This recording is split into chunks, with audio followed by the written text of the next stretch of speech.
Welcome to part 2 of the Best of the Life Stylist Podcast 2025 edition. Now, before we dive in, I want to say this clearly and directly from my heart. Thank you so much for listening and supporting the show this year.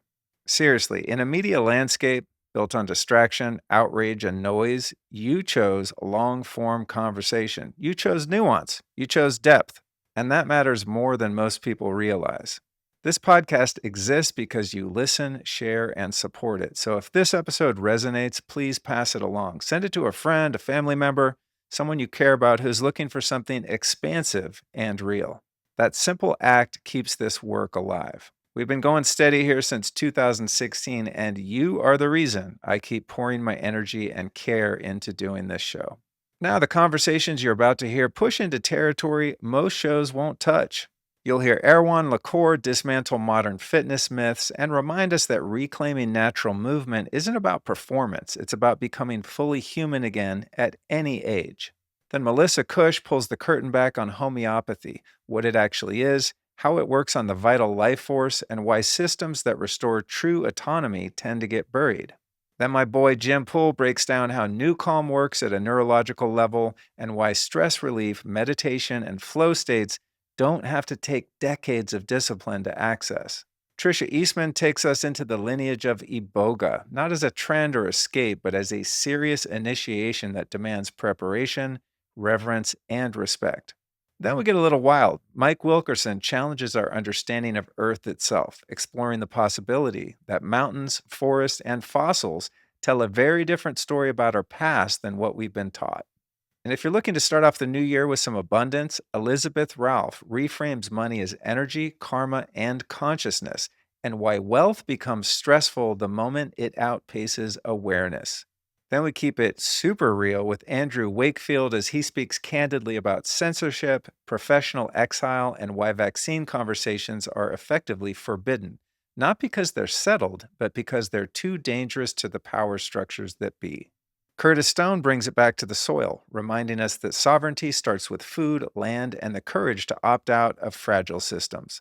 And Isis Indriya opens the door to ancient memory, ritual, origin stories, warriorhood, and the reclamation of parts of ourselves modern life trained us to forget. I've had so many incredible conversations this year that it was really hard to narrow it down, which is why we had to do 2 episodes. So I'll just say this episode is about thinking clearly, feeling deeply, and reclaiming authority over your own life. And if 2025 was about asking better questions, 2026 is our time for integration and embodiment.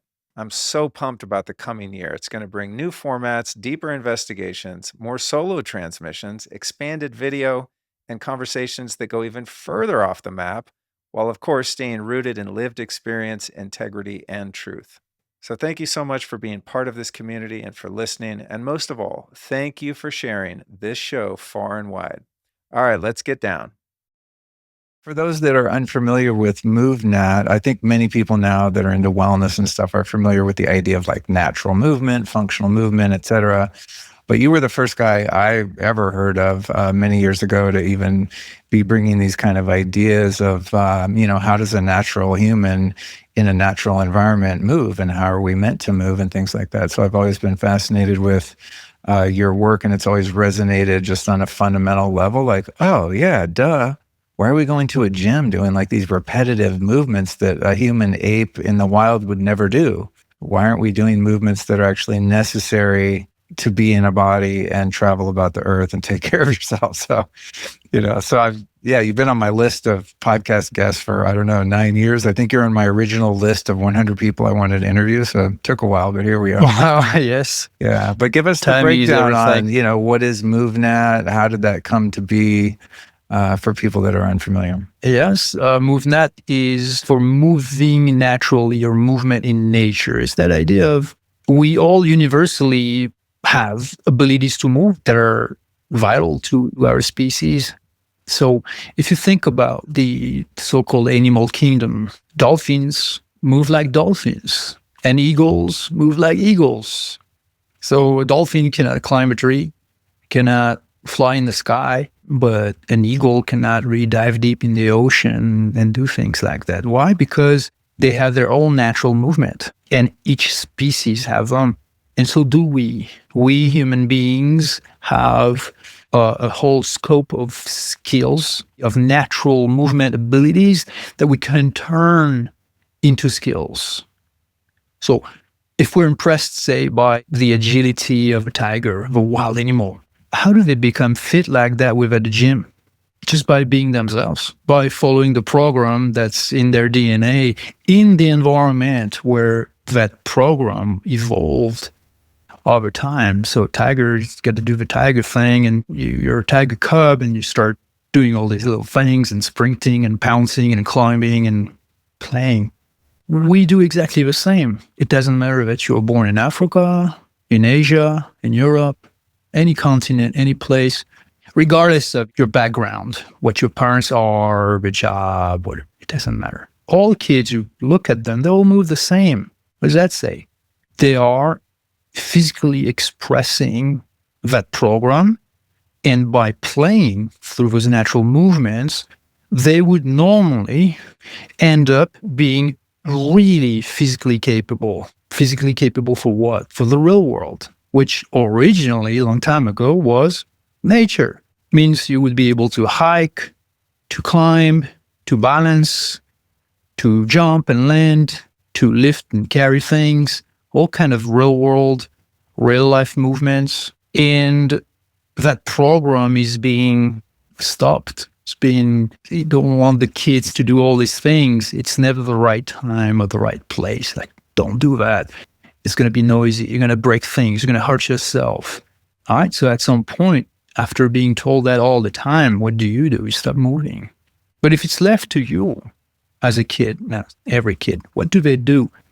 They vault over the couch, they crawl under the table, they step on the chair and jump off of it, and they turn your nice apartment into a playground for their natural movement. They want it so bad because it's fun, it's challenging, it builds their confidence. It's that physical interaction with the world that's practical and adaptable. It's directly useful, and it's instantly rewarding.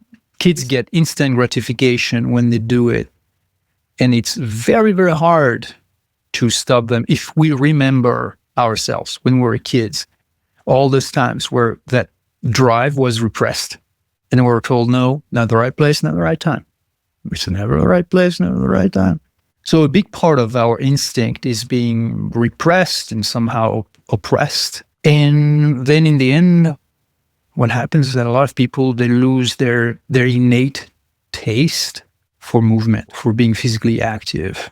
So that one day, when they are grown-ups, they're told, okay, now you're going to learn proper fitness. It's time to exercise.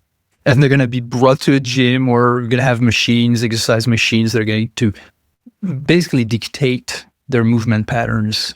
The machine tells you exactly what to do. It's that movement, It's not adaptable. It's not natural. It's completely artificial. Everything's artificial. The movements you do, very partial, very regimented. The environment where you are. So basically, it's more work. It's a chore that you have to impose yourself because, like, if I don't do it, then I'm lazy. I'm going to be out of shape and whatnot. So to me, the whole thing is messed up. We should just let the kids be and encourage them to keep doing what they instinctively do, which is the truth of their physicality, until they become highly capable. They can jump and land and climb and run on diverse terrains. They're not afraid. They're not reckless either. They're just adapted and adaptable.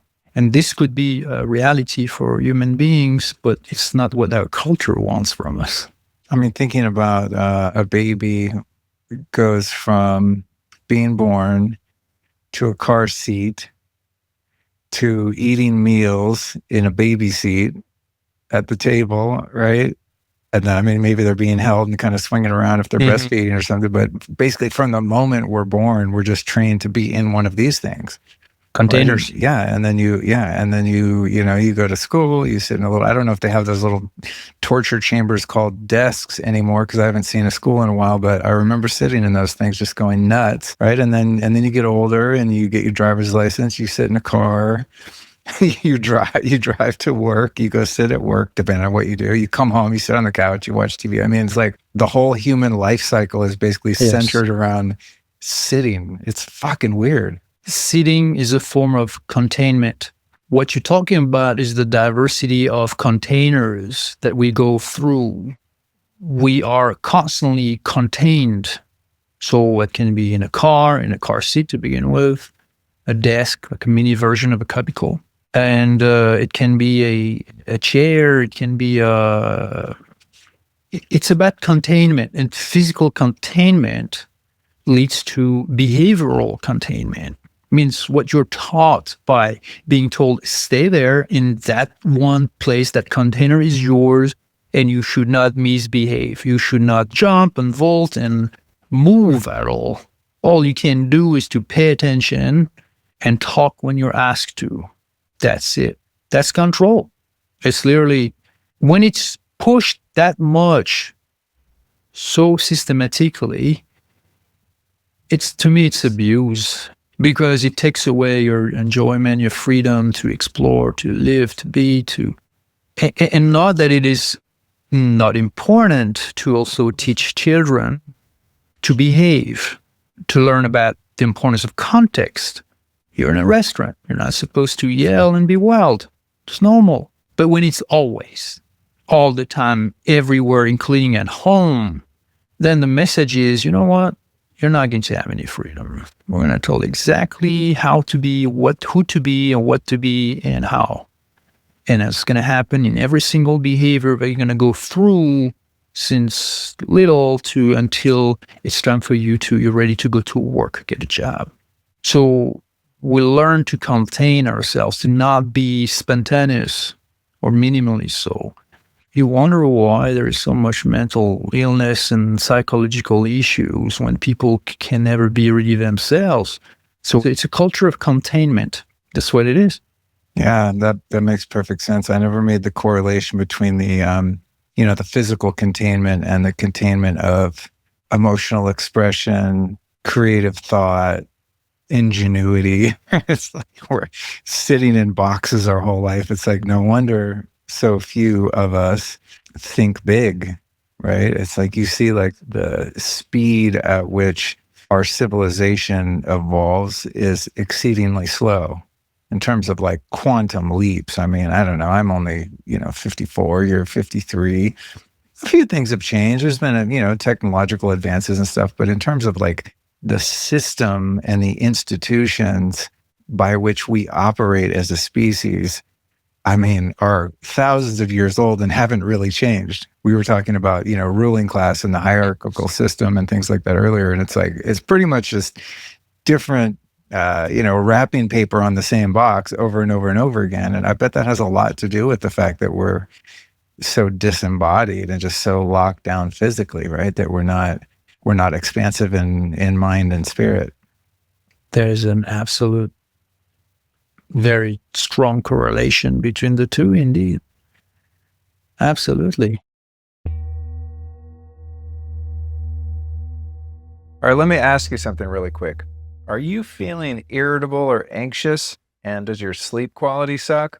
Well, those symptoms might not be psychological. They could actually be chemical. Along with muscle twitches, cramps, and bad digestion, they are classic signs of magnesium deficiency. But it's not just you, my friend. 4 out of 5 Americans aren't getting enough. And that's a core building block of health that's totally missing. Because magnesium plays a role in over 600 biochemical reactions: energy, stress, muscle function, sleep, and tons more. Personally, I didn't realize how smoked my magnesium levels were until I started taking Magnesium Breakthrough from Bioptimizers. And right away, I noticed my sleep and stress resilience improve dramatically. And I'd really never seen those effects from other magnesium supplements I'd taken over the years. I later learned that's because most magnesium supplements only contain 1 or 2 cheap forms your body can barely use. Well, Magnesium Breakthrough is quite different. It's the only full spectrum formula with all 7 forms your body can actually absorb. And that, my friends, is the difference between expensive pee and a real upgrade to your nervous system. So to get yourself dialed in, head over to bioptimizers.com/Luke and use the code Luke15 to save 15%. And with a 365-day money-back guarantee, you owe it to your body and mind to try Magnesium Breakthrough and feel the difference for yourself. So again, hit up bioptimizers.com/Luke, and that code Luke15 will get you your discount. Talk to me about the history. I think one of the things that really inspired me to want to have a conversation with you, as I was telling you before we started recording, is how you described the way that this particular modality has been vilified and squashed by the powers that be over the years. And that makes me much more interested in it. Sure. It's like, if the powers that be, or the powers that shouldn't be, I guess maybe more aptly stated, if they try to suppress something, then it means that it works and it's good for you. Therefore, it makes me intrigued. But, run me through the timeline of when, at least as far back as we know, when homeopathy began to be used widely, and why so few people are aware of it at this point. So you're looking around the late 1700s when Samuel Hahnemann, so he's a medical physician, he's the founder of homeopathy. So he's graduated medical school, and it's really heroic medicine, around that time. And he's just watching, what they're doing in their conventional medical things. He's saying, I will have none of this blood on my hands. And so he resigned from that. And he started translating medical texts. And he was like this crazy smart guy. He knew over like 11 languages, which put him at a massive advantage in terms of medicine, because he is translating the text from all of these different places where some people might have been limited by the barrier of language to understand like what the Germans were doing, or, other countries. He was able to read all of them and translate it. So he was learning a lot. He then got the opportunity to work in the largest library of esoteric texts in the world, and that was in Romania under this Baron von Bruckenfell. So you can imagine the sorts of works that he's reading in there, all of these esoteric texts. So that's like Isaac Newton's work on, alchemy, a lot of it. Paracelsus. So he's reading and getting exposed to a lot of those concepts. So that would have been huge in all of the revelations he later had. He was very much helped by what he got to read and, learn through that. So then in his translating of texts, he's realized this principle of like cures like, and he starts to trial it. And he uses small doses at the start, but they were still doses that had enough toxins in them that people were still getting, side effects of like this like cures like process. So he kept experimenting with it and diluting it and succussing those crude elements until he realized, wow, I'm onto this. Like now I've got no side effects and all healing. We can do it this energetic way. So he's really, founding homeopathy there and that. Where homeopathy started to get really famous was when there were a lot of these epidemics, historically, whether that was Spanish flu, cholera, scarlet fever, which back then, was wiping out a lot of people. And the cause of that, there's a lot of people have different opinions about what really was the Spanish flu. Was it toxicity? Was it something else? But regardless of what people think the root of the issue was, the reality is that homeopathy was healing people. And so you look at the statistics from those hospitals. A lot of people, in the US would not know that you guys had over 100 homeopathic hospitals built across the United States. And I'm not talking little clinics.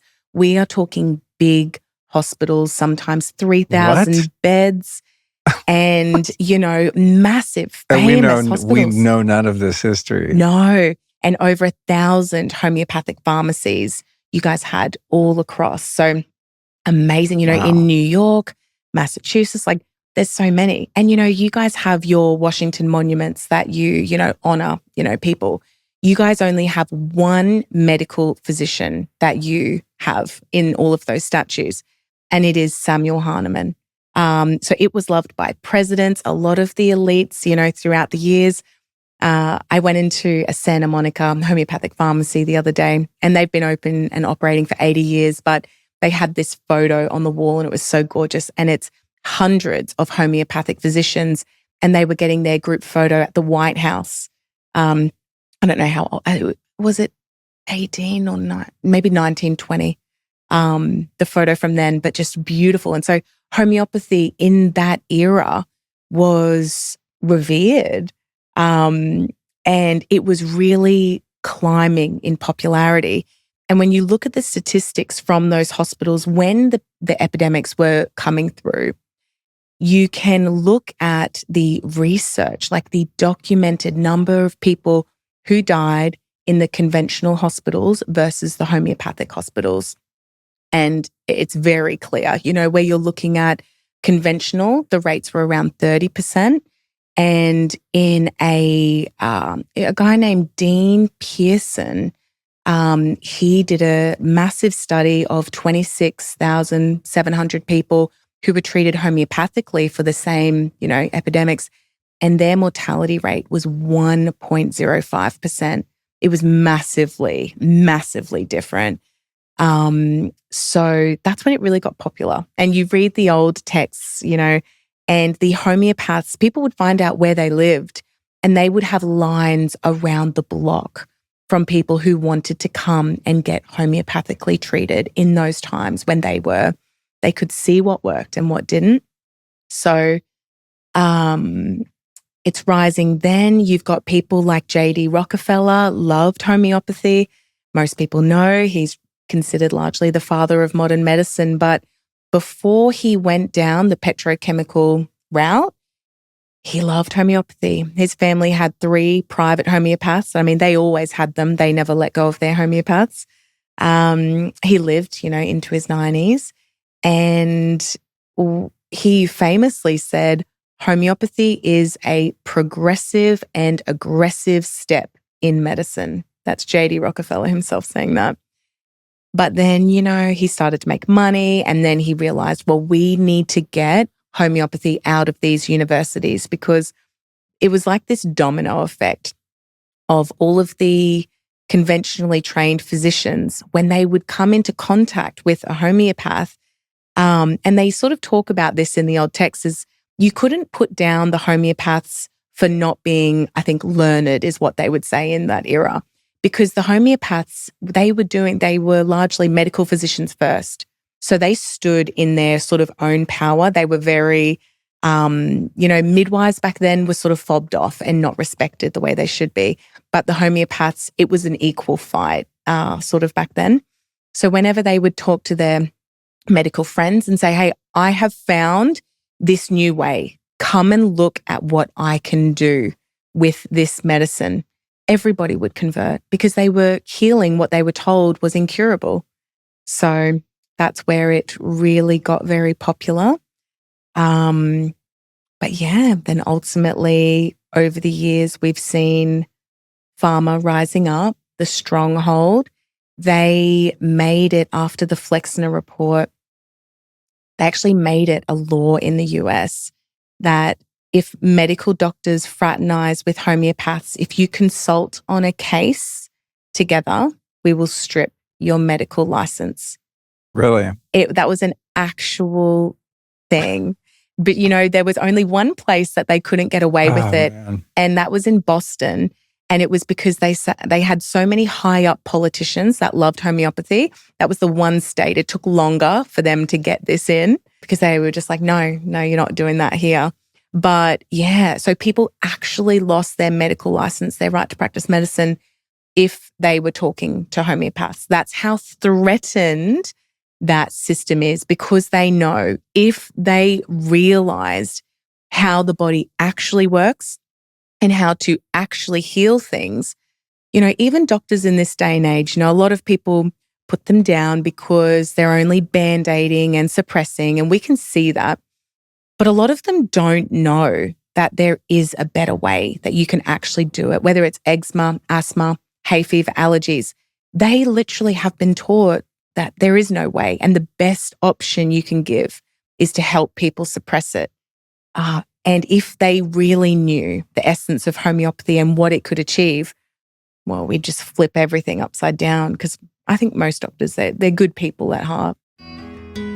2016 was the genesis and the beginning of shifting a medical company that was doing really well. We were serving cancer patients and doctors and pilots and athletes and military. It was great, but it wasn't good enough. We needed to help more people. If we have the only solution in the world, this isn't a Band-Aid. I'm not managing your symptom. I'm solving your stress in your midbrain where it starts.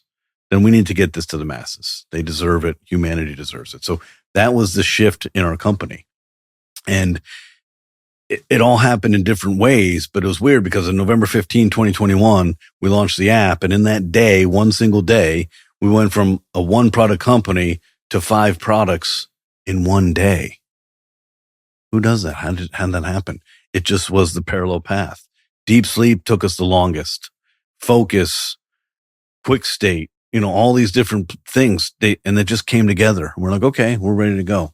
So today we took, which was the most powerful therapy and the only patented therapy in the world for balancing the nervous system. We took that and we expanded the outcome by changing the mathematics in the matrix. The endpoint was no longer 4 hertz. The endpoint was 0.5 hertz. The endpoint was no longer 4 hertz. The endpoint was 7.83 hertz. Once we perfected that, because in the science world, we will discover, invent, trial and error, figure it out. But then we have to go through clinical validation, all the studies, all the quantification, and then the subjective stuff. And we had all this access points. So it was a fascinating science journey. But in July of 2022, we launched Focus, which was our 6th and final product. And at that point, we as a neuroscience company had solved the riddle of all 41 hertz of human brainwave function.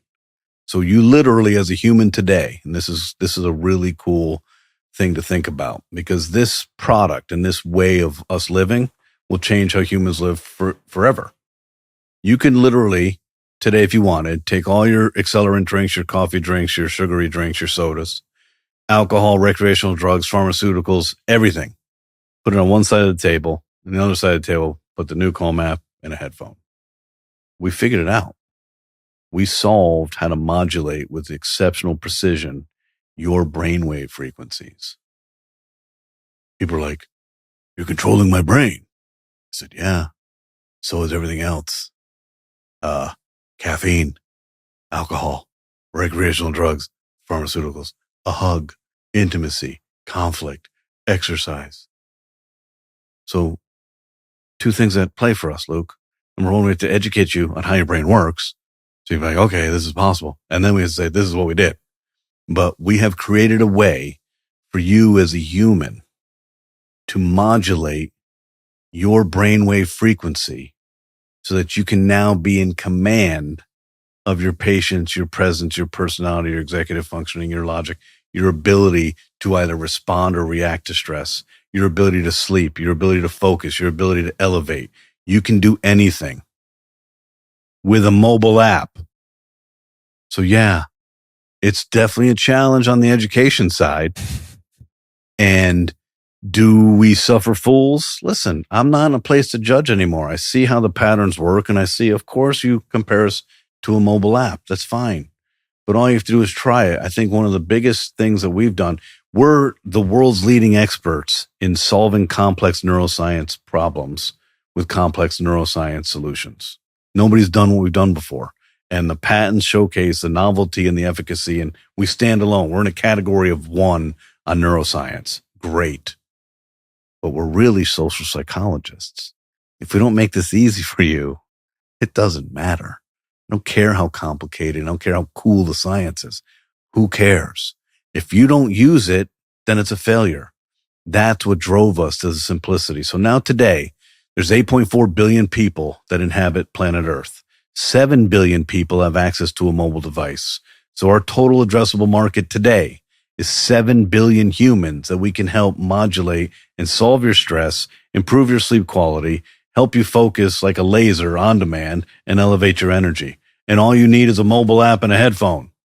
So if that doesn't get you excited and be like, holy shit, I've been doing this for 16 years. I still cannot reconcile the magnitude of what we're doing. It is so profound. This is generations of shift changing in how we live. And I'll be long gone on my next life, my next adventure, when people start realizing, wow, this has happened. And that's really fun. And so does it get tiresome to look at people and they look at you like you're crazy? Sure it does. I've learned not to. So here's my elevator pitch. You ready? Yep. Hey, Luke, how you doing with sleep? Not too well. Of course you're not. Nobody's sleeping well. You're not alone. How about stress? How would you like to have access to what used to be exclusively available only to elite military, like Navy SEALs and Special Forces operators, pilots, professional athletes, celebrities, and doctors? Would you like access to that? It used to be a $6,000 FDA Class 3 medical device. Today, it's available in a mobile app for as low as 50 cents a day. That's all I say. That's pretty good. Because I don't need to explain it anymore. Well, I think, to your point about someone trying like a rescue track 3 times, it's a thing that you just have to experience. You do. And I don't know. For me, there's no turning back. Like I would freak out if the app disappeared and you guys just went away. I mean, I don't want to say like I depend on it in a negative way, but I mean, like it's one of my primary tools. You can say you depend on it in a negative way. I mean, it has, listen, it'd be I like to think that I have all the resources within me. And on one level I do, but it's really nice to have tools that support me in being able to do that. You don't have to qualify having a tool to help you. And you're right. Years ago, I came to this realization. I would tell people, you can take anything from me in this life, except for my family and my NuCalm. I will kill you. Period. I can't live without it. Tell me how the focus tracks work, because last time we sat down, I think the first time it was still like $4,000 or something. And I was like, I felt bad for even telling people about it. Cause like who has $4,000 laying around, right? A lot more people than you think, because you know what?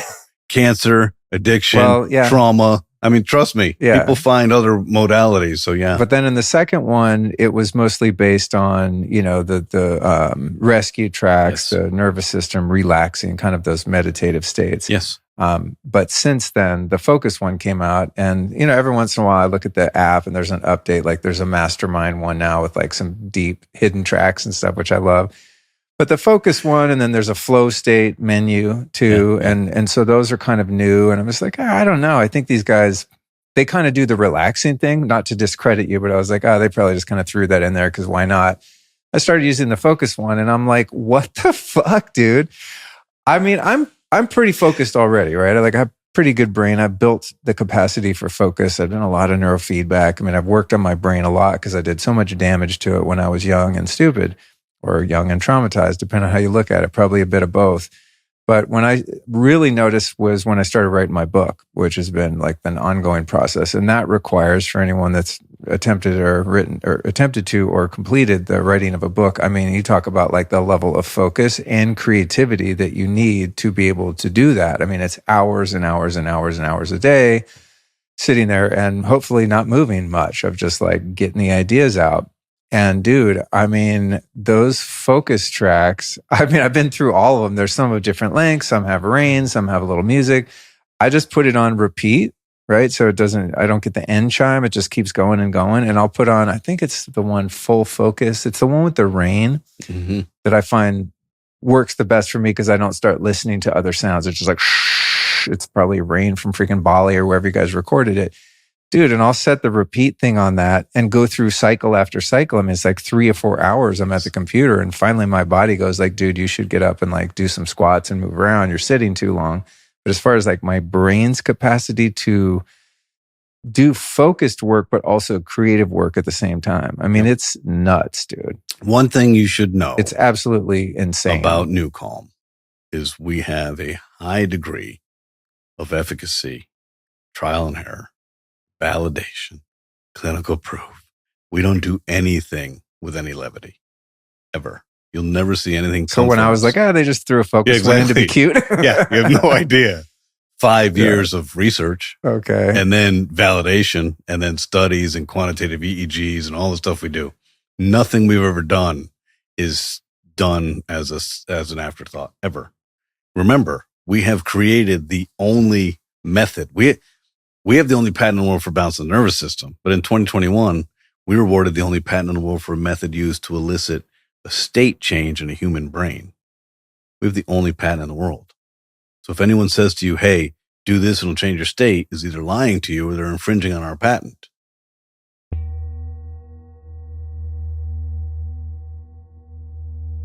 If you're a fan of this show, you likely have some knowledge of the concept of quantum energy. We've covered it a lot over the past few years. Put simply, quantum energy is the source energy that exists in literally everything. Every one of us constantly interacts with the quantum energy fields around us. What sucks, though, is that your energy field can be greatly disrupted by environmental toxicity and chaotic energy created by EMF. Well, thankfully, the innovative folks over at Lila Quantum develop products to strengthen and protect our biofield and even mitigate harmful EMF. But let's be real here. Anyone can make claims about quantum energy products because this energy is, by its very nature, invisible and therefore difficult to prove. What can be proven, though, is whether or not a quantum energy product has a positive impact on the body. To solve this, Lila Q provides a grip of randomized, placebo-controlled single and double-blind studies proving the many benefits of their products. Of the various studies listed on their site, the dark field microscopy studies are some of the most intriguing. These studies demonstrate significant protective and improvement effects of the quantum block technology on human blood following only a 10-minute exposure.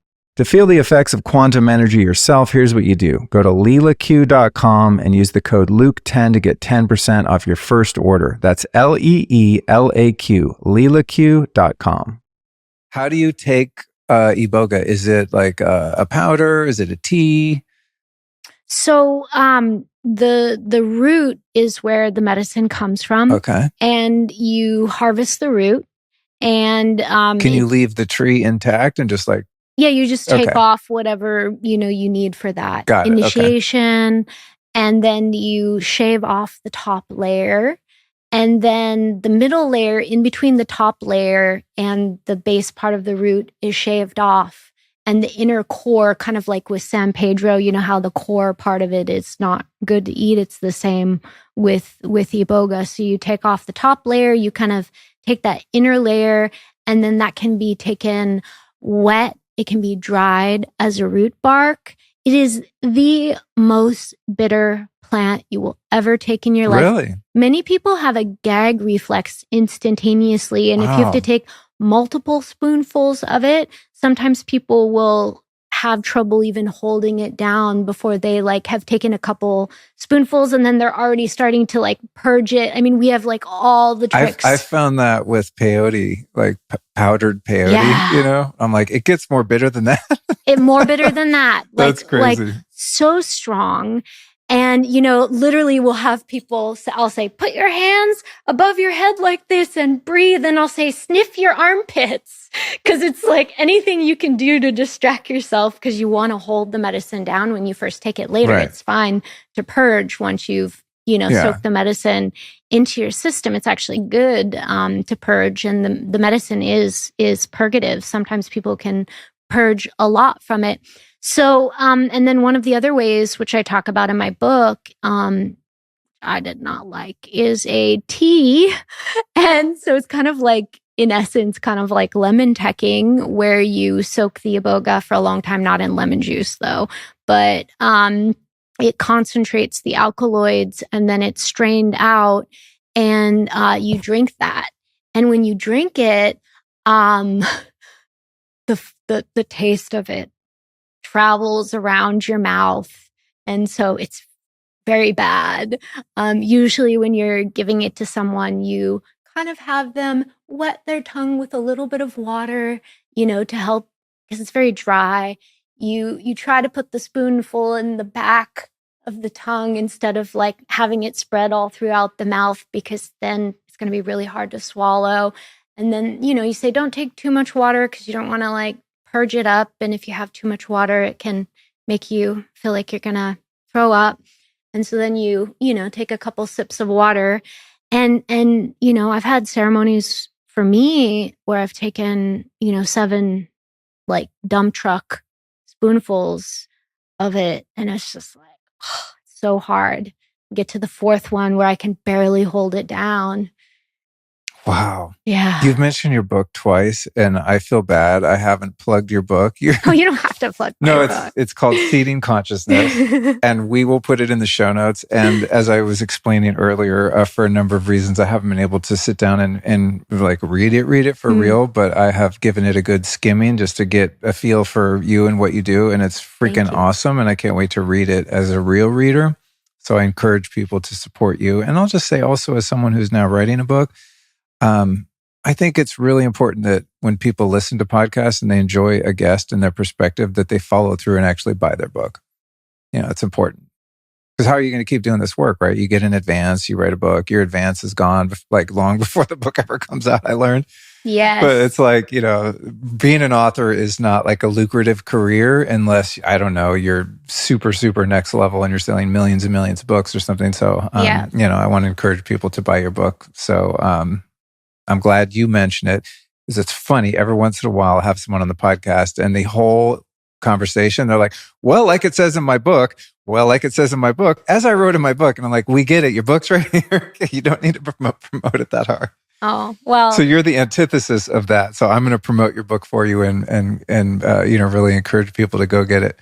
With Iboga. So I get kind of a feel for how it's made and what it's like to take it. How long does it last? And does it have any similarities in terms of its, the visual component or any of the felt experience? Does it have like an essence of a mushrooms or ayahuasca, or is it totally its own unique thing?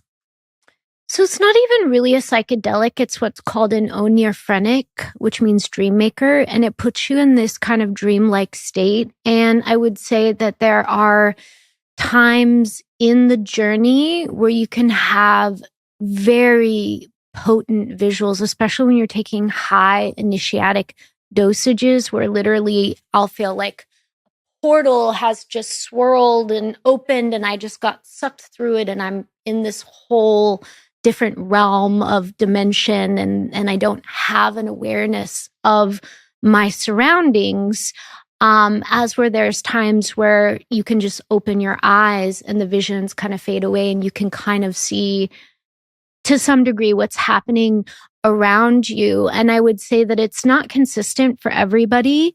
It really depends on what you're coming to the medicine for. For instance, if you're coming for physical healing, it might be a very physical journey for you and you might not have as many visions.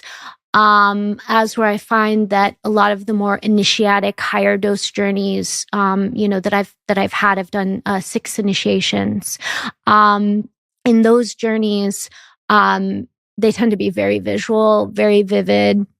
The medicine has the craziest sense of humor. It's like watching a dark comedy movie. It kind of feels like everything happening all at once. I don't know if you've seen that movie where it's just like weird stuff. And it's almost like you're playing Pictionary with this like cosmic clown who is like the most, like, you're just in awe and reverence. And it's ridiculous at the same time. Like, for example, in the journey, I remember one time the medicine was trying to show me something and I got it. And I could just feel that like feeling of it sinking into my body of like, okay, I get it. And immediately the words yay in 3D come up and these little, like, they look almost like little pygmy, like, things are like waving flags and they're like, yay! And these like fireworks start going off and I'm like, okay. Just like strange stuff like that. I remember one time, a person shared with me about their journey. He was like, I saw the devil and he was sitting in a nice chair by the fire and he was roasting marshmallows. And he looked over at me and he said, sometimes I swear I hear them screaming. Like the marshmallows. Whoa. Like weird, like odd things like that. I mean, there's also, I feel like this kind of cosmic slop that is like very characteristic of early in the journey, where it doesn't really make a lot of sense, and it's just like the mishmash of our unconscious culture and like pieces of war and darkness and different ages and, really kind of disorienting. And then there, can be a phase where you can have life review, where it's almost like a screen's popping up and showing you scenes from when you were a kid, and kind of like a little invisible therapist kind of there by your side and kind of helping you, communicating in some way to help you integrate those experiences.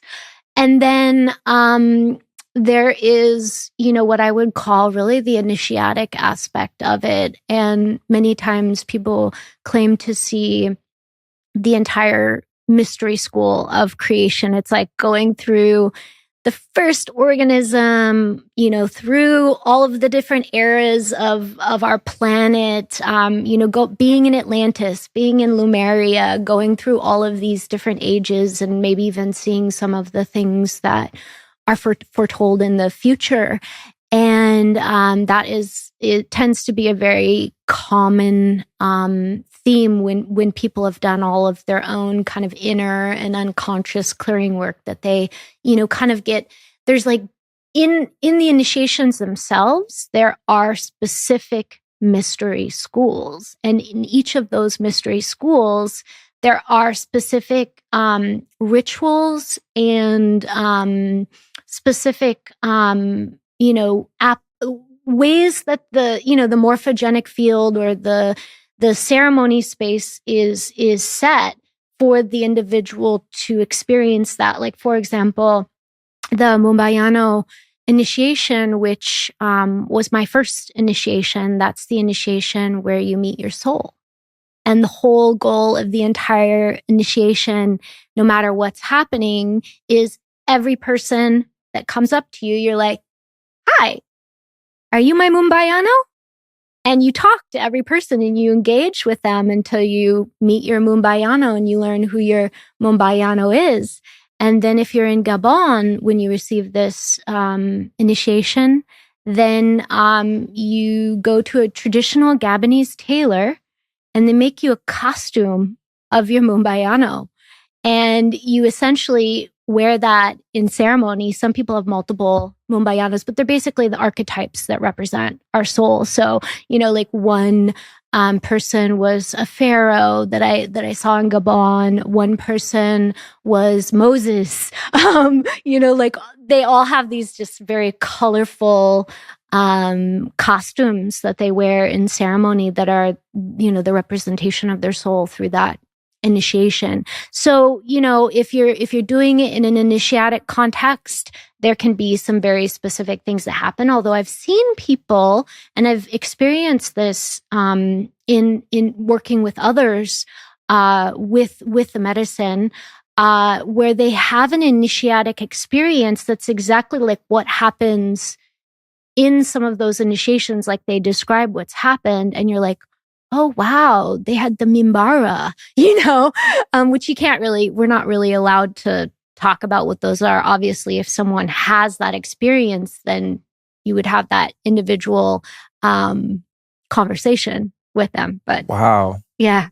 What a trip.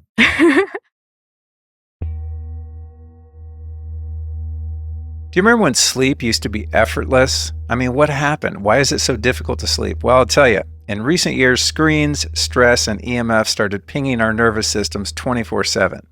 So now, as a result, many of us are stuck in fight or flight mode, making rest nearly impossible.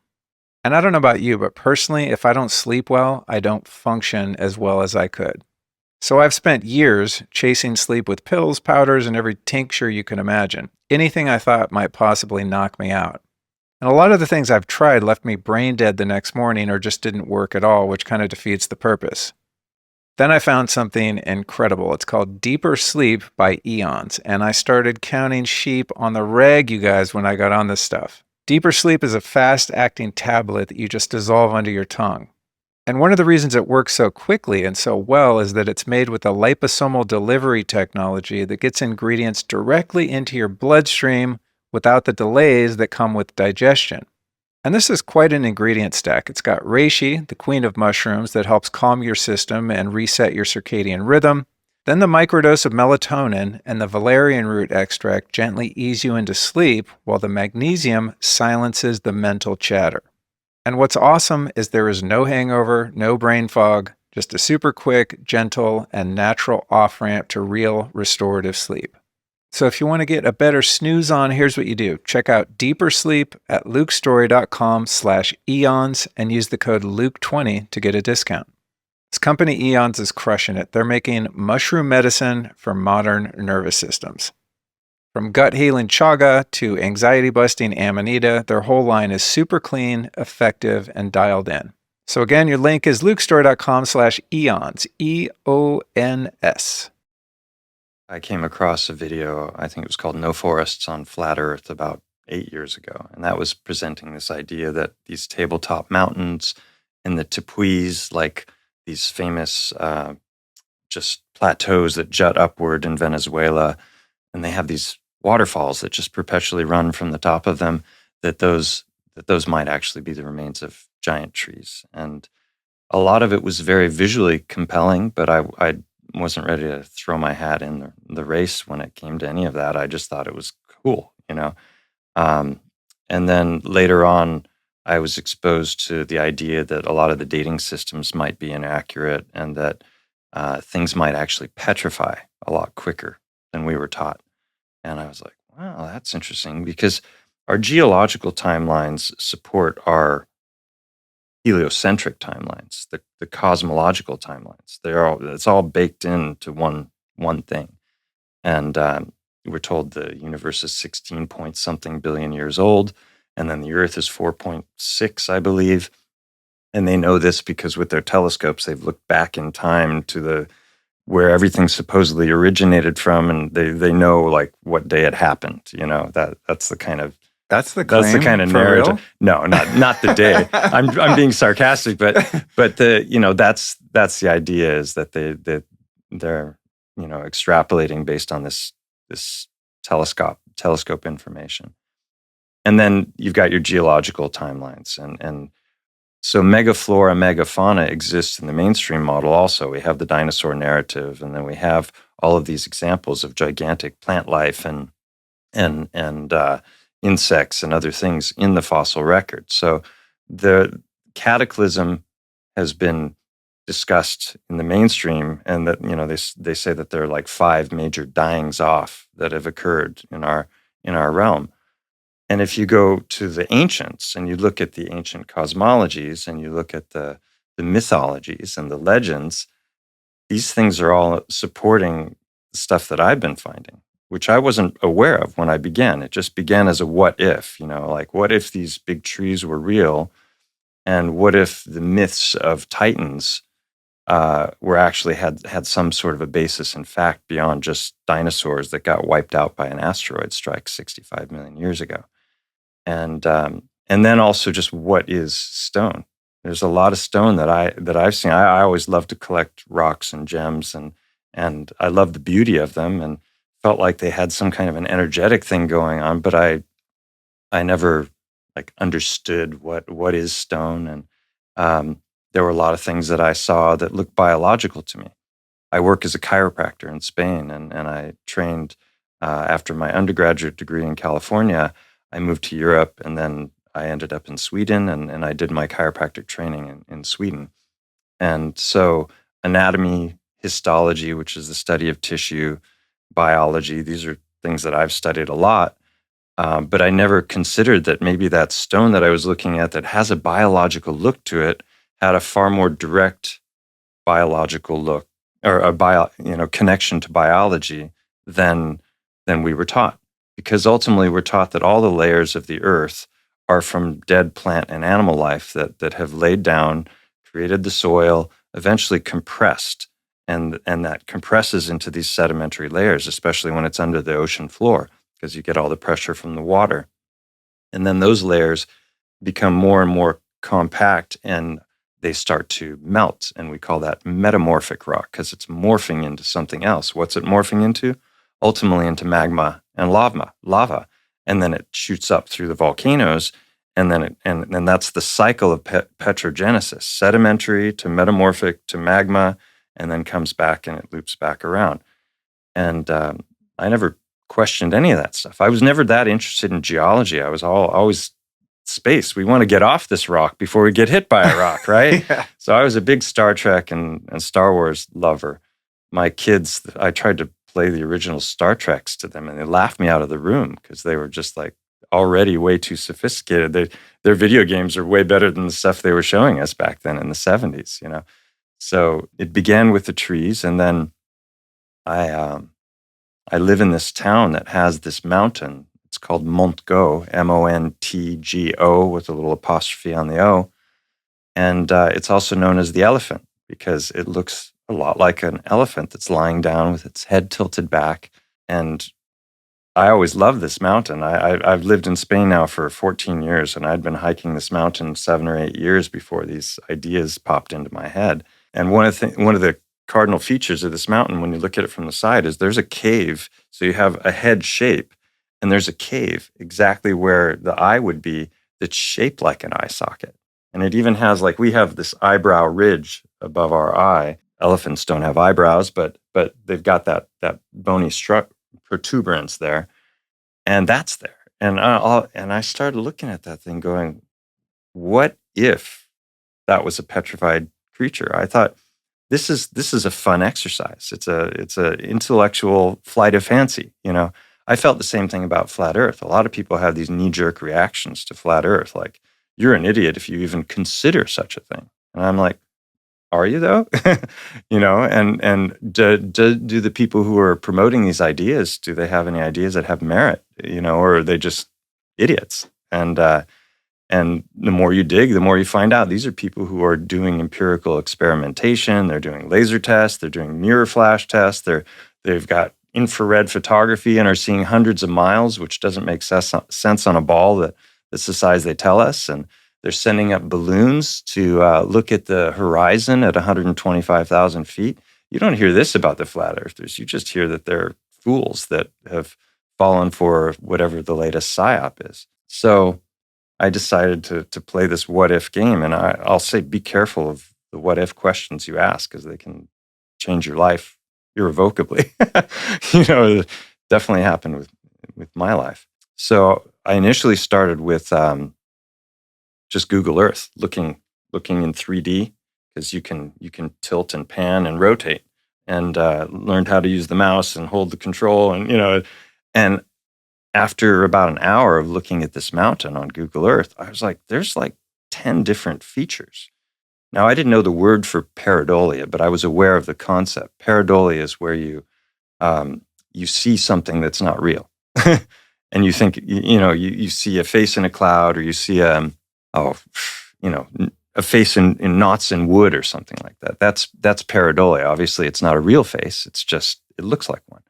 And I was aware of that, but this was, you know, because there were a lot of photographs going around. You had the tree thing, and then you had people looking at mountainscapes, and it looks like a titan creature lying on its back, and you can see the outline of the face and everything. I was like, okay, that's cool, but let's see it from lots of different angles. Let's see it up close and personal. Are there caves there where the eye sockets should be? Like, what does it look like inside the cave? Is there anything that matches anatomy inside the cave, right? And there was none of that. I was, you know, I thought the images were compelling, but there's no follow-up. There's no in-depth analysis. Yeah, so I'm looking on Google Earth, and there were like 10 different features. Like, there's the head shape is correct, the eye is located correctly. There was a quarter moon shaped discoloration on the mountain, right where it looked like an ear would have been removed, you know. And then where the head meets the shoulders on both sides of the mountain, it curves in there, right? And then you have what appears to be a spine, what appear to be rib cage, and a big deep canyon right between where the legs would be, which I had climbed up many times and never pondered I might be like an ant on some gigantic creature. So after that first foray into Google Earth, I had a laundry list of like 10 different anatomical correlations on the macro. And I was like, this is crazy. Already it was getting weird because I loved to play games of chance. Backgammon is one of my favorite games. And I know what odds are. And the odds of seeing a mountain that looks like a face, that's not very high. If you've got a active imagination, you're artistic minded. But when you start adding to the list and you have specificities, it gets less and less likely that what you're looking at is pareidolia. What started to become really clear to me was that the difference between someone who is super wealthy and someone who's poor has less to do with their aptitude in making money and more so to do with the rich person simply believes it's easy to be rich and the poor person thinks it's difficult. Mm-hmm. And that might have something to do in some cases with the idea of generational wealth, when it's not a case of like, oh, generational wealth is because you inherited all these assets, as your ancestors passed away, but more so about the generational wealth mindset, where from the time you were a baby, you just saw the people around you treating money as this infinite resource that just comes easily, and it just like happens, and therefore you grow up without the limitation. Mm-hmm. Whereas if you grow up in a home like I did, where it wasn't talked about a lot, but my mom was a waitress, and there wasn't a lot of money, little child support from my dad, thankfully, but it's like where I grew up was, we looked at the rich people as a different kind of people, and we saw ourselves as like poor. And it's like, I think that's the deciding factor, is like how you see yourself, kind of, right? And I thought, holy shit, my whole life I've like looked at rich people with kind of some disdain, and especially like rich men, that they're assholes, you know what I mean? They had to do something greedy and awful to get it. Exactly, that kind of thing. And I was like, whoa, what if it's almost as simple as, if you view yourself on this side of the fence as like, we're the poors and they're the rich over there, and especially if there's some kind of resentment or envy or jealousy of those rich, like you will never cross the fence until you start seeing yourself as one of the riches, know? Yeah. It was kind of around that. Yeah. As I said, I don't know that I can articulate it perfectly, but in the moment, it was like such a massive epiphany, because I just thought, what if you just decide that you're on the other side of the ledger? Like I'm rich. Maybe I don't see it right here, in the manifest, but if I start to see that in the mindset, and understand also that there are an infinite number of humans in the world that have financial resources and are actually really good, amazing people, and contribute, good to the world rather than being extractive and exploitive, right? Mm-hmm. So let's start there. What's your take on like the two sides of that equation in terms of mindset? Well, you're spot on with it. I call it money normalization, which is basically like, if you, you can take anything, like if you have a toilet that flushes versus doesn't, right? That becomes part of your normal world, It's funny, when you were telling this, I was thinking about, I saw this reel the other day where this little kid, there was a bicycle sort of like laying on its side, and then there was a chicken. And as this little boy, he takes this chicken and he puts the chicken on the bicycle seat. The bicycle is still lying down, and he's putting the chicken back on the seat and back on the seat. And I'm thinking, this chicken doesn't want to be sitting on the bicycle seat. Well, I kid you not, he gets the chicken on the seat and he positions it so the chicken was holding onto the edge of the bicycle. And then the little boy goes and he picks the bicycle up, and the chicken's still on the seat. And then he gets on the bicycle and he and the chicken ride off. And I was like, wow, no one told this little boy that you can't put a chicken on the back of a bicycle. So it was not in his mind at all that he could not put a chicken on the back of the bicycle. No adult, no one came around to tell him that. So it was like, it was outside of his thinking. And so you're exactly right. It's like, we can call it a standard. Because I think that we're all, the money that we have in our life right now exactly matches the standard that we've chosen and we've decided on. But that's based on what is inside of our world that we believe is normal, because a lot of people, they want more money, but they don't want to sacrifice to be able to get more money because that feels like you're giving something away. But we're happy to do things that feel normal. So that didn't feel like a sacrifice, that little boy to do that 10 times or how many times ever. It was just something he was like, this is just going to happen. So if we could take our vision, let's say $1 million or whatever, and it's just normal that we're going to do the things to get the $1 million, and there's no other voice whatsoever in our head that says we haven't done it, or this person over here lost this, or the big one is time. It's going to take me so much time to get it. Then what we would do is we'd be diminishing the gap, because that's all we're trying to do is diminish the gap. But what we do is when we think it's going to take us time to get something, all we're doing is feeding the gap. Because when I say it's going to take me 3 months to get $1 million, what I really believe is I'm agreeing to wait. Oh, that's good. That's good. You just reminded me, back in the day, I used to make like vision boards and stuff. A lot of people poo-poo them. I kept having to make new ones every year because the shit would come true. You know what I mean? I'd be like, okay, it works. And then, I don't know, it's just, it's kind of laborious to build them. So then I started making basically just flashcards, right? Yeah.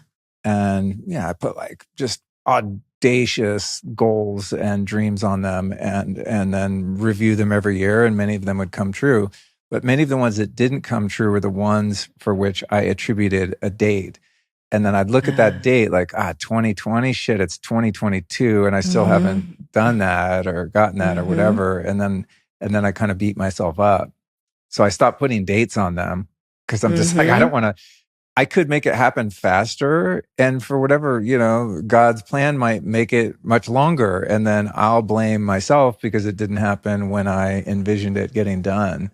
So what do you think in general, just goal setting, not just in finances, but what do you think about, putting a timeline on that? Do you think it's going to impose a limitation or light a fire under our ass to actually start to implement, the steps to achieving the goal? I think it comes down to what side do you want to play in? Do you want to play in the 3D space of money, which is you can put a timeline together and you can put a whole plan together, and then every single day you can get up and do something and do something and do something, and you can check your results, and if it's investing, you can check your account, all that. I mean, that's kind of the old way of living. That's the way like we grew up watching our parents do that, right? It's just like, you clock in, you clock out. I think most people listening to this, or most people who are, in my world, they don't really want to play that. So if you don't want to play that game, you can't take certain pieces from that game, right? And time would be one of them. So if you want to play in the energy of money, then you would not put a wish out there for it to take time, because time actually doesn't even belong in that realm. And if you look at it, you've actually already proven this to yourself. Because if you look back, money has never come to you in the way that you thought, and money has never come to you in the time that you thought. The linear relationship for money only exists in your planning. There's no linear relationship whatsoever when it comes to the energy of money. And so your willingness to let that go is actually your acceptance to play in that world. I like that. Going back to the little boy and the chicken, it reminds me of the Roger Bannister 1 Minute Mile. Yes. Are you familiar with that? Yes, or like the exactly. 100th monkey concept, right?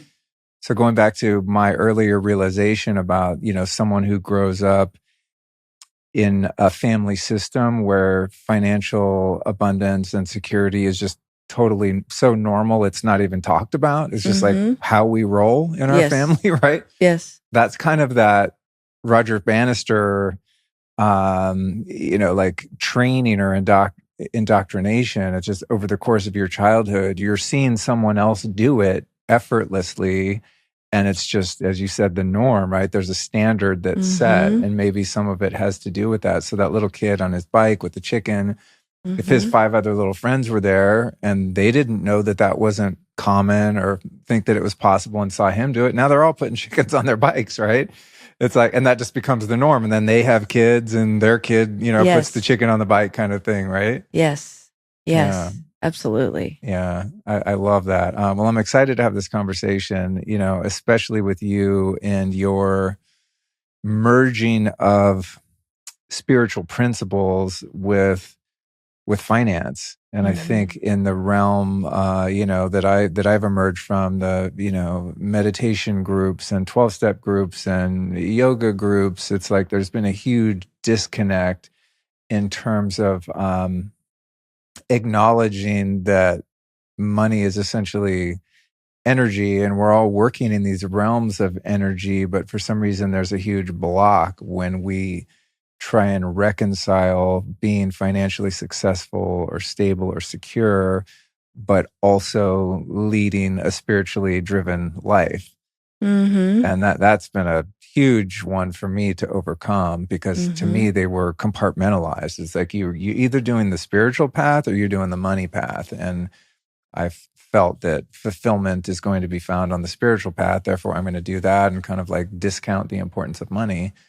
And only as I've gotten older, I think like, well, I don't know how many more years I can work this hard. You know what I'm saying? Like I've been working my ass off since 1985, So then I start future thinking a bit and like, wow, maybe it does matter. Maybe, living in a cave and being a renunciate might be a great path for some, but I'm kind of on the householder path. So what kind of house do you want to hold?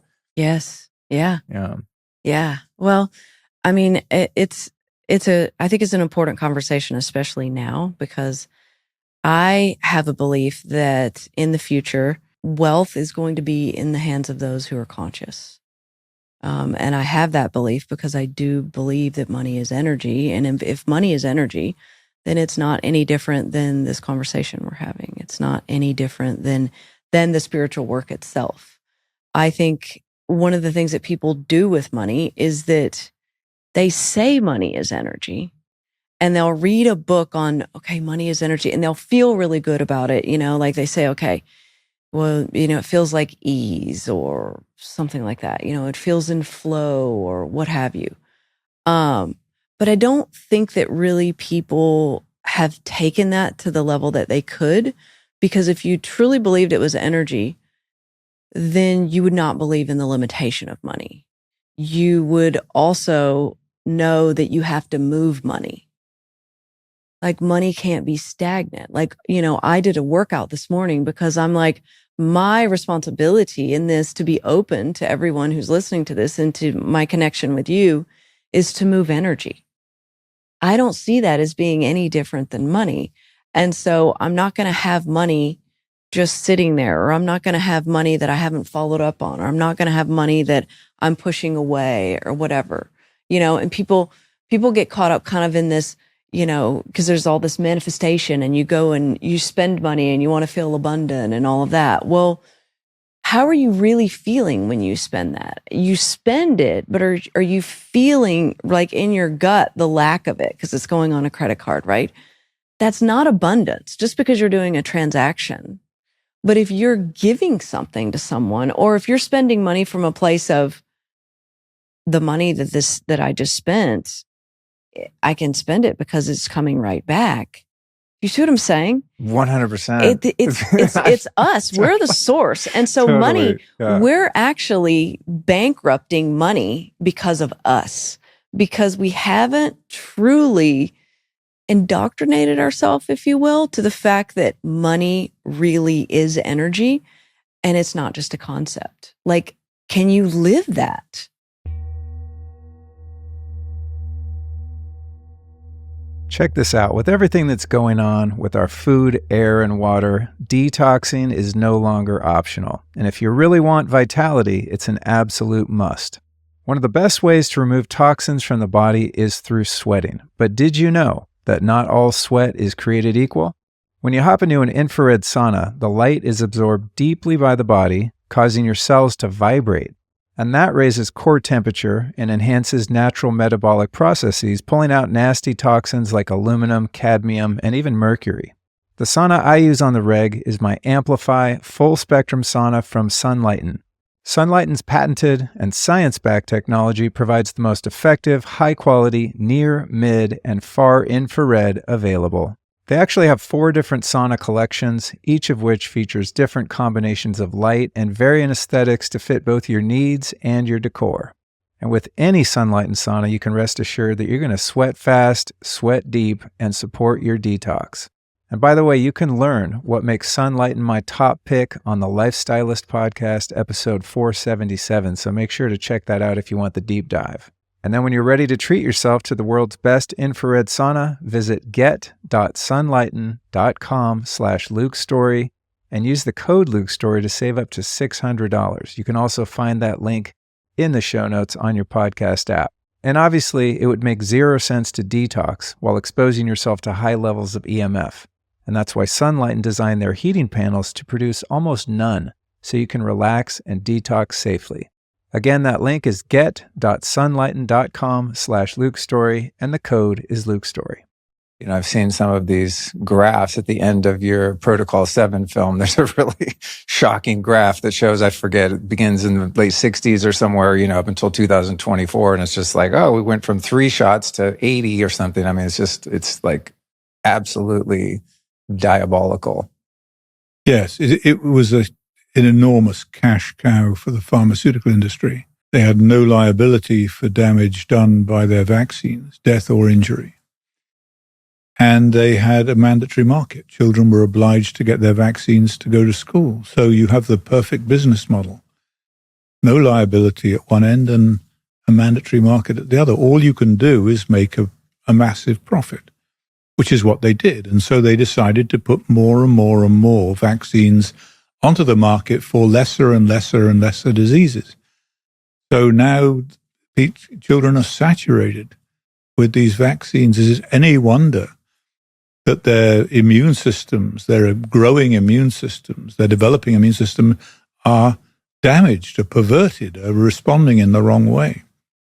And so it's not just autism, but a whole host of immune-mediated problems, asthma, eczema, hay fever, all of these things that are major problems in children now.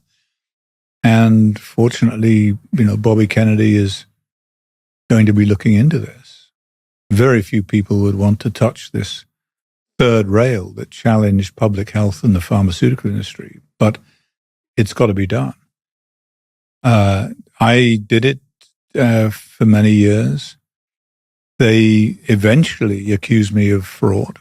And this is the end of, anyway, it takes 5 minutes to accuse someone of fraud, a scientist or a doctor. It takes a lifetime, if ever, to shake off the doubt and the label that come with that allegation. And if you control the media, which the pharmaceutical industry largely does through direct-to-consumer advertising in this country, then you can get your message across while preventing the contrary message to reach the public. And that's what they did, is they accused me of all kinds of things, which were totally untrue, completely baseless, didn't matter. They've done this now. Everybody's familiar with cancel culture now, after COVID. But back then, no one knew about it.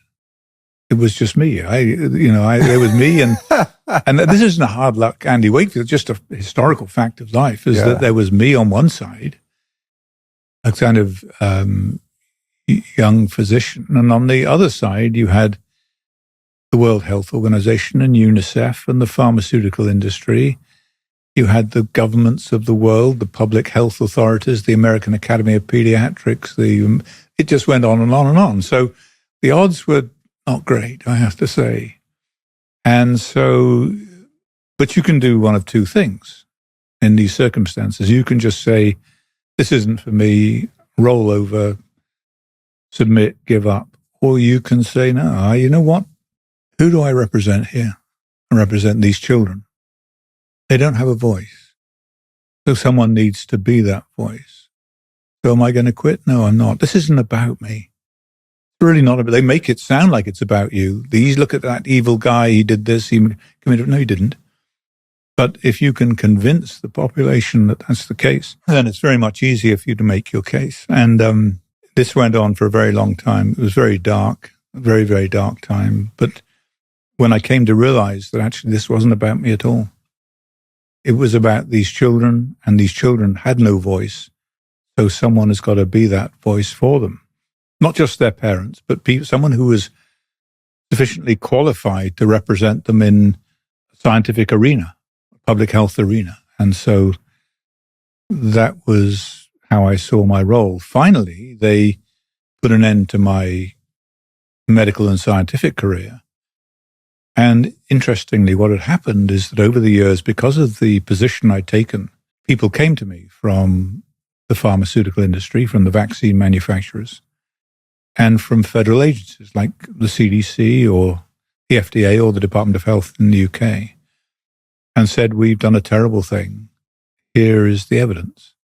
And so I became a repository for whistleblowers, and I realized that these would make extremely good movies. Tell these as stories or documentaries. And so that's when I decided to become their worst enemy. Become a filmmaker. Turn them into become a filmmaker. But they created a monster, right? Well, they kind of did. By vilifying you, in the scientific and medical career, right? It's like, oh, cool. Well, I'm going to pivot and I'm sure you've done them much more damage as a filmmaker than you ever could as a lone clinician in Texas, helping families one by one, right? When you've been approached by these whistleblowers, have you ever personally felt a sense of danger, just through your association with them? There are fleeting moments of, what's going to happen, but no, there's no point in thinking about it. The question you have to ask yourself, is this going to alter what I do? And the answer is no. I'm going to do it anyway. So get on with it. As long as you have to, as long as you're confident in the facts of the case and the message that you're putting across in the film. It's high risk stuff because these are big firms. They can sue your ass. They can really make your life hell. What have I got? Nothing. But the question is, do they want to do that? Do they really want to make this public? It becomes a new film, if you like. So it's a risk, but it's a risk worth taking. Someone's got to push the envelope a little, and that's what you're able to do with film. Yeah. And stay within the bounds of integrity and honesty, but tell the truth. Yeah, I mean, I think someone has to do it, right? Because someone has to sort of be the first person to run the 4-minute mile, right? To see like when someone like you puts their neck out there. I mean, I find it inspiring. I was really honored to meet you. I'm like, wow, I have a little podcast here. I talk to a few controversial, people that have been canceled or have contrarian ideas, but I'm relatively safe because I'm not you're the one talking, right? I'm just asking questions. So it's like I have a little bit of immunity there. But every time I see someone like you take it a step further and really put their neck out, it's inspiring, and it creates a new baseline, not only for what's possible, but for what we're called to do. It's like, wow, well, if you can do that, then what am I really doing to, support this cause? And we all, choose our battles, of course, and the one you've chosen, I think is probably one of the, if not most difficult ones, especially in the realm of medicine, because it's the sacred cow. I mean, it's the linchpin of the whole system, I think, the vaccine. So it's interesting you should mention the 4-minute mile. Sir Roger Bannister was my neurology teacher at St. Mary's Hospital. He was at St. Mary's. And along with my father, they worked together. They were both neurologists. And a little anecdote, I was invited to his Christmas party once. And I went along. I was a medical student. I was a scruffy medical student. And there was a very attractive physiotherapist at his party. And I was trying to impress. I got talking to her, and they had candles on the mantelpiece. And I knocked over one of the candles, didn't even notice that it had happened, and it set light to the wallpaper over the fireplace. And it just, the physiotherapist tapped me on the arm and pointed to this, and I grabbed the drink and threw it over. And Lady Bannister, his wife, came past with a tray of food, and I said, "I'm terribly sorry, Lady." "Oh, don't worry, we'll have it redecorated." Walked on, very calm, very cool. I wasn't invited back. So in your film, Protocol 7, which I don't want to spoil it for those that haven't seen it, I highly recommend that you do so. And we'll put that in the show notes at lukestorey.com/Wakefield. We'll put a link to it. I watched it on Amazon. And I mean, it's kind of a scary film because you know that it's, this is the reality that we live in. But on the other hand, I felt it was almost sort of tame in the great scheme of things, in that, the case is really about falsifying, about, a pharmaceutical company, Merck in this case, falsifying their data to prove efficacy for their product to get it approved by the FDA, right? So it's like pretty tame in terms of the evil that these companies perpetuate. They're just like falsifying data to get it approved. It's not even about, the fact that it's maiming and killing so many people. It's like now in the era of COVID and that, the pharmaceutical debacle that came on the heels of that. It's like, wow, that movie in and of itself, I think, would be, terrifying from one perspective, but it's so much bigger and so much worse than that even, So I feel like what you did with that film was really smart, because you're kind of like, here's just one little example of just one case, right?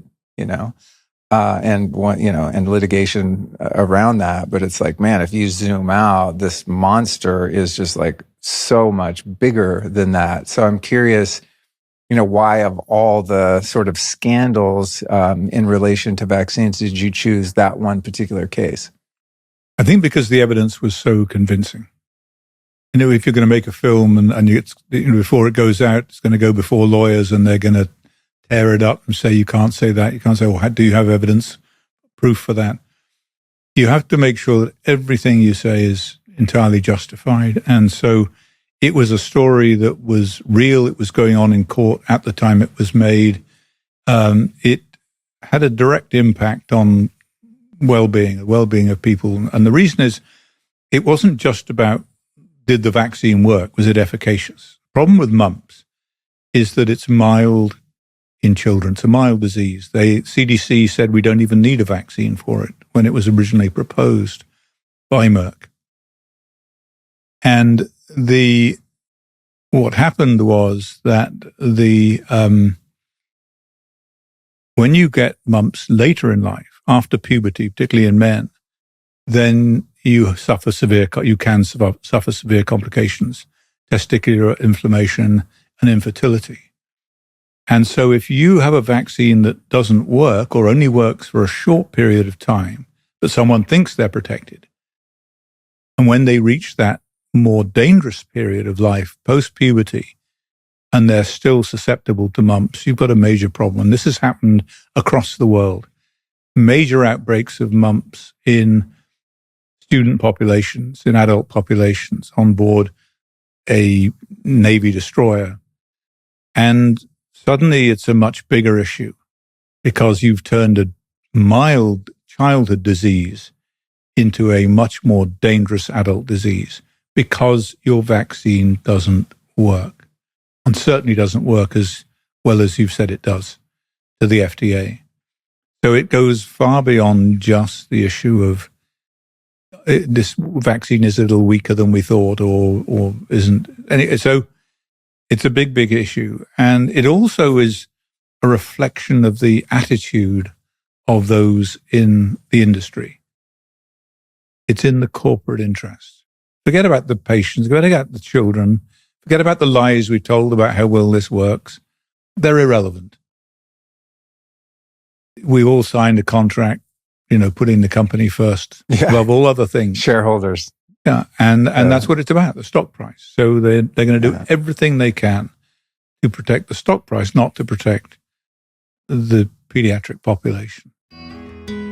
Let's talk about food. Yeah. You know, I think this is an idea that many of us have. Wow, I want to be food independent. I've not had a lot of experience trying to grow food, but the little I have has been very difficult and it doesn't go as planned. So the idea of going to where it's not necessary to go to the grocery store or buy food on the internet, that like the land provides for you, whether that's hunting, fishing, growing food. Yeah. That seems to me like so far out of reach. So give us kind of the rundown of, you know, where one would start in terms of gardening, greenhouse, and so on. Yeah. I mean, like everything, start the path of least resistance. Start with something you like doing. Start with something easy, the low hanging fruit. Could be a small kitchen garden, one raised bed. You know, it could be some herbs and lettuce on your balcony. Start with some things like that to just get little wins. I find it so important to have little successes. So many people try to just go all the way. They look at my homestead and they just go, I want to do that. I'm going to go all out. And then they have a ton of irons in the fire and then nothing gets done. So it's better to say, okay, this summer, we're going to build a kitchen garden. Maybe it's an 8x12 or a 4x12 raised bed. And we're going to grow, 10 tomato plants. We're going to grow some lettuce and spinach and some herbs. And we're going to just do that and do it successful. Then next year, we're going to add a couple more beds and we're going to do all of our potatoes. That's easy to do. Then maybe we're going to do some cabbages and maybe we're going to start making our own sauerkraut. Then we're going to build a root cellar. So it's all about just ratcheting up, starting with something simple and achievable so that you get a success, you build confidence, and then you get excited to do more. And so the way I kind of like to think about all these things is sort of on a sliding scale of dependency to sovereignty. Is over here, we're dependent. You come home, you turn on the lights, you hope they turn on. You go to the grocery store, you hope there's food, right? That time I was in Montreal and I realized there wasn't a lot of food that I wanted. That was a big wake up call for me. So we all start dependent. And then we can take a step to getting a little less dependent by maybe we have a kitchen garden. Maybe we have 7 days of stored food in the pantry, or maybe we've got a bug out bag or something like that. And then we can go to a form of security. So we go dependency to less dependency to security. Maybe we got a big garden. Maybe we've got a second source of water. Maybe we've got a backyard well.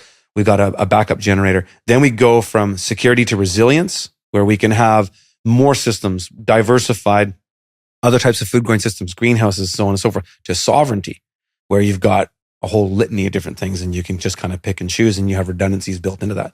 So when it comes to food production, start with things that are small, start with things that are easy, start with things that you like to do, that you like growing, and then go from there. And I would even say after 15 years of doing this stuff, growing my own food and all that, my garden is simpler than it's ever been, as I just grow stuff that we like. I used to just do so many different things to just do it and try it. Now it's just, my garden is so simple. 2 types of potatoes, 2 types of tomatoes. I got my celery, I got my winter carrots, I got my cabbages. It's really simple. That seems like a lot, but the way the garden is set up is just single beds of one type of crop. Just like I did on the farm in my book. I just kind of laid out these little mini monocultures. And they're not monocultures. They're just, I call them that for lack of a better term. But yeah, just think about simple things that you can achieve and get successes. When it comes to, really being mindful about how you get a piece of land and doing your due diligence and wanting to live there, at least visit there for a while before you start building infrastructure. One thing that would be challenging for me is if I want fruit trees, they're going to take a few years to start producing fruit. So I would be like, I want to get them shits in the ground right away, but I might put them in the wrong place. Exactly. That's the catch-22. Right? I know. That is the catch-22. But this is where there's nothing wrong with leaning on the expertise of somebody. There's nothing wrong with paying some local permaculture designer to do a basic land analysis of your property.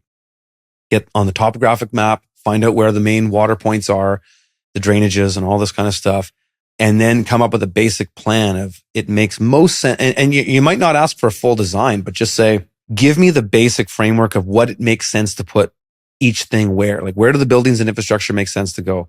Close to the road. First of all, figure out where the road goes, then the infrastructure, then look at the soil deposits on the property, and then start to plan from there. But you're right. It's important to plant trees fast. But I can tell you, over many years of consulting for people on this, how many people come to me and say, I can't believe I put those trees there. I mean, I wanted the trees first because I wanted the 3-year plan to get the fruit, but I regret. And then they're pulling the trees out. So, but you know what? That's okay. Like, it's okay to have some level of discovery, knowing that you're going to do some things that you might have to change later on. It's not that big of a deal. Yeah. Well, that's good because I've thought about that here. I think, man, we've already lived here 3-4 years, whatever it's been. If I would have planted trees on day one, but I've been waiting to do the like hardscaping, right? There's weird elevations here and I don't know where I want things because I'm like thinking aesthetically first, right? Yes. I want it to look pretty. So when I walk out in my backyard, I go, oh, it feels good out here. Yeah. So I've been waiting, holding off. I'm like, dude, I could have just planted the fruit trees and built around them. Yeah. You know what I'm saying? Yeah. Oh yeah. So it's funny. And this is a very like easy property to kind of map those things out. And I think, man, if you had 5, 10, 20 acres, I mean, it's like, you know, there's a lot more to consider there. There is. But you know what? You really only need 5 acres. Yeah. You can really do it, especially in Texas. I mean, 5 acres, you can do it all. You can even have some cows for milk and meat. You can have big gardens and orchards, ponds. You can do it. You can do a lot on 5 acres in Texas. The topography lends itself better towards it as well in that it's flatter here. So 5 acres here is a lot more usable than 5 acres where I'm at. Right. Let's talk about livestock. So yeah, if we've kind of gotten to the stage where we're growing some food, I think most people probably start with chickens. That seems like an easy one. You get some eggs and layers. Maybe eat some wings every now and then. What are your recommendations in terms of, you know, the initial steps at some livestock? Which animals, how many? How do you want to scale that out if you have the space and, you know, the bandwidth to do it? Well, it's kind of, again, what will the land support? And then what's low-hanging fruit? So egg layers are the easiest animal to start with. Maybe rabbits could be another one. Quail eggs, duck eggs. You just reminded me, dude. I met a guy at the farmer's market here who he like rents you quails. Yeah. Okay. You know, he'll come and set up the little quail house in your backyard, and then you get the quail eggs, and then at some point, if they die, they replace them. And it's like rent a quail. That's brilliant. Yeah, it's kind of a cool idea. It's a cool model. It's cool because it gets people into it. But yeah, start with that stuff, the small bird, livestock, and then go from there. Because what will your land support? My land would not support cows. I had Joel Salatin, who's a pretty good friend of mine, tell me that. Too rugged? It's too rugged. It's forest. You know, cows do well in pasture and low-lying valleys where the soil is built up and the grass grows. I don't have grass on my property. So you know, for me, I do chicken layers. I do meat birds. I do a flock of meat birds every year, and I do turkeys. And if I were to introduce new animals, it'd probably be some goats. That's what I was thinking. Maybe some pigs. In the forest, because you see goats on real rugged land. Oh yeah, you know, absolutely, yeah. And so you know, it's what will your land support? But the thing with animals that people always screw up is they just take on too much, and all of a sudden they're having to. You can't get off your property because who's going to look after the animals, right? And so you really got to just do things incrementally with all this stuff. Think about the homestead as this sort of piece of pizza. And you've got this piece here and this piece here, and just add things incrementally. Everybody, because the world is so inundated with content now, and there's just so many homestead influencers out there, everybody just wants to do it all at once. And it is the biggest mistake you'll make because you might jeopardize your marriage. You might jeopardize time with your children. You might jeopardize time at your work. If you take on too much, it's the fastest way to burn out. And then if you burn out, you might just get sick of it and not want to do it. So you really got to like the lifestyle. What is your intuitive feeling in regard to who built the pyramids and how the F they did it? Well, one of my favorite stories, I love stories.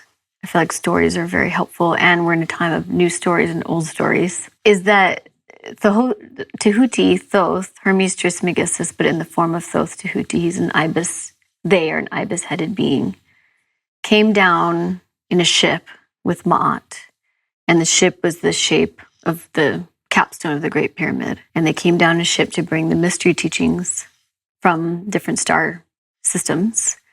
And they landed in this area. This is one of the stories. Perhaps exactly where the Great Pyramid is and also just have to say the Great Pyramid is the only 8-sided pyramid that we know. Really? Yeah. as opposed to the other two, they're not 8-sided. Interesting. So there's something very specific about this one too that is interesting. 2.5 million blocks, 8-sided. So one of the stories is that Tuti and or Thoth and Ma'at came down in the ship. They landed there, and that became the capstone or the Ben stone of the Great Pyramid, and brought the mystery teachings that included carrying forward the technologies to build this pyramid.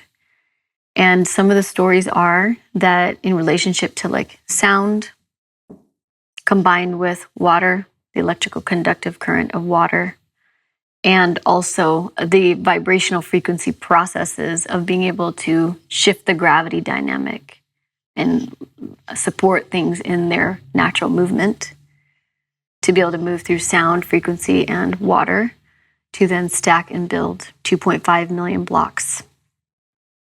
And then the ship idea, I love this idea. I'm with you so far. I love the ship part, you know. And then the ship landing being referenced as the Ben stone in this context, that also relates to the Bennu bird, that also relates to the phoenix, was the capstone that represented the bringing forth of the mystery teachings of life that feeds death, that feeds rebirth and resurrection again. The phoenix wisdom teachings.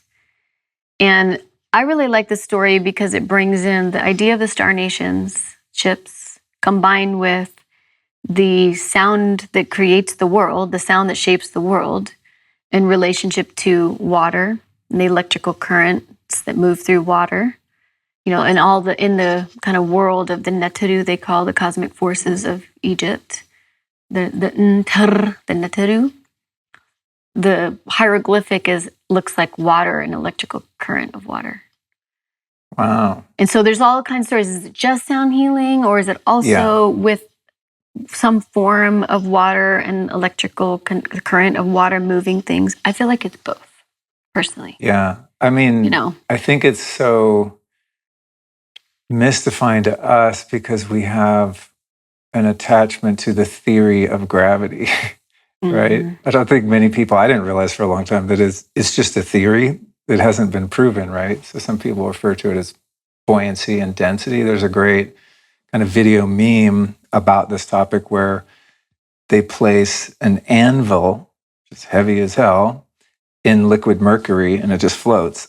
You know what I mean? Wow. Yeah. So you watch something like that, which is a pretty rudimentary example of, you know, what might be at play in terms of the energetics, but imagine the possibilities and the technologies that have been lost or suppressed along the way. So yeah, like most things throughout history, the official narrative it's just so weak and easy to poke holes in, you know, that a bunch of slaves carried these giant blocks. It's just like, it's completely not even realistic. I mean, come on. Yeah. Like, dude, you could probably tell your 4-year-old that story and he'd be like, nah.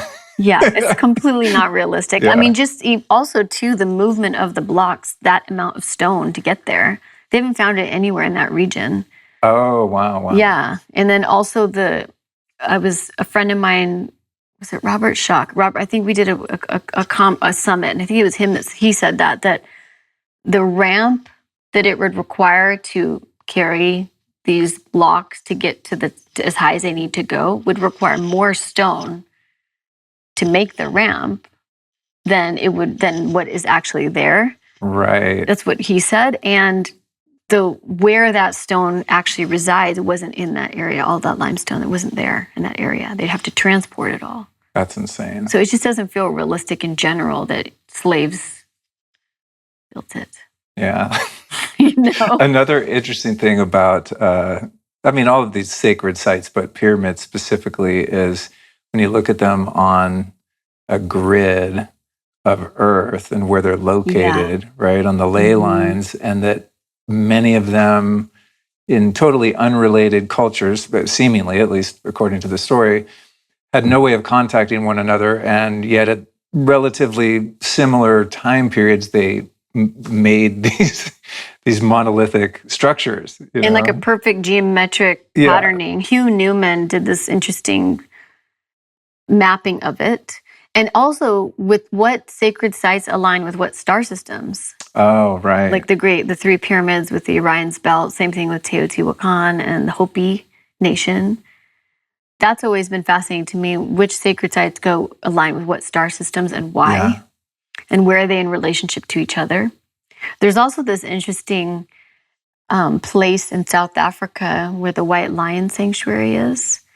And there's the only place in the world where these is white lions, and that it's in direct alignment with the Great Pyramid.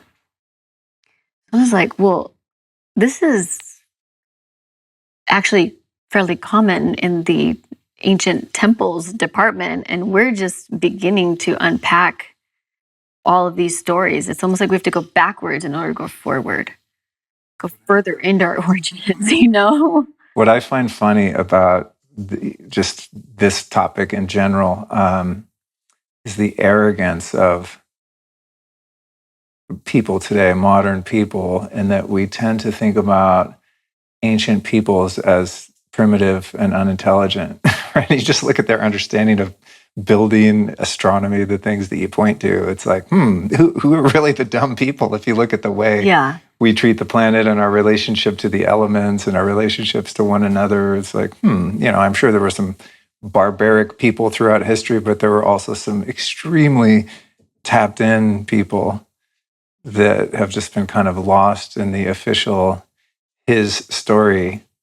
It is wild. Yeah. When we go to Egypt, Kemet, one of my dear friends, Mahmoud, he's always like, anywhere you dig Isis here, you will find something.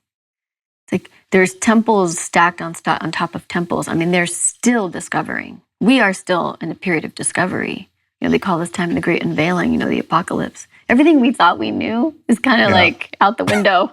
You know what I mean? I feel like every week I stumble upon something and I'm just like, okay, there goes another, something that was sort of, that I was indoctrinated with that I have to let go of. And I think also humans just have a difficult time resting in the not knowing, right? It's like we'd almost rather accept something that intuitively feels untrue than just be left in the mystery of, well, we don't really know and we might never know. So we'll just kind of say, well, science says. I mean, you look at this in archaeology, right? You got your Graham Hancocks and these renegades that are coming out with alternative views on historical events and weather events and things like that, ancient cultures. And there's all of this pushback from the academic, establishment. Why? That makes me more curious about some of these, alternative points of view, the fact that they meet so much resistance and that there's so much dogma working against them. Yeah, I mean, because really what has been documented is not that long in our human story, and then we start getting into these parallel myths around the floods. Like so many cultures around the world have these stories of the flood. What was before that? And was there only one flood? Right. Were there more than one? And this is why I love also, I share that deep interest and curiosity and going further back, because I feel like it helps us understand more of where we come from and who we are that is not written in the textbooks we've been raised in. It's like a whole new time. Totally. And it's almost like, too, going further back, at least in my own genuine path of discovery, so many of these ancient cultures or indigenous communities have relationships with the stars and star people. It's like going back helps to connect with the future. And they kind of, all of that just meets right here, right now, because this is the time of the great not knowingness. Yeah, I could say that again. Here we are.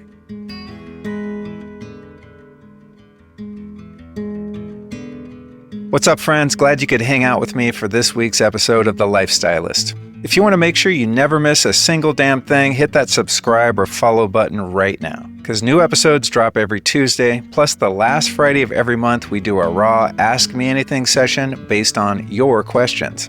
And here's something a lot of listeners don't know. At lukestorey.com/podcast, you can search the entire back catalog. I'm talking over 600 episodes of biohacking, spirituality, healing, and straight up truth bombs. You can punch in any topic or guest you're curious about, and you'll pull up exactly what you want in seconds. And hey, if today's episode moved you, share it with a friend. Text it, post it, slide it into a DM, whatever. Word of mouth is how this community grows. And I've got one request for you. If you've gotten value from this show, one simple way to give back is to leave a quick rating and review. It really helps me reach new people and lets me know which episodes hit the hardest. And I can't emphasize enough how much your rating and review matters. There's a reason why almost every host begs their audiences to do it, but unfortunately, most listeners don't take action. So be the one who does. And once you do, go back and hit up lukestorey.com/podcast, where you can dive into all the archives, the audio, video, show notes, and of course, transcripts. Thanks in advance for supporting the show, and until next time, be well, my friends.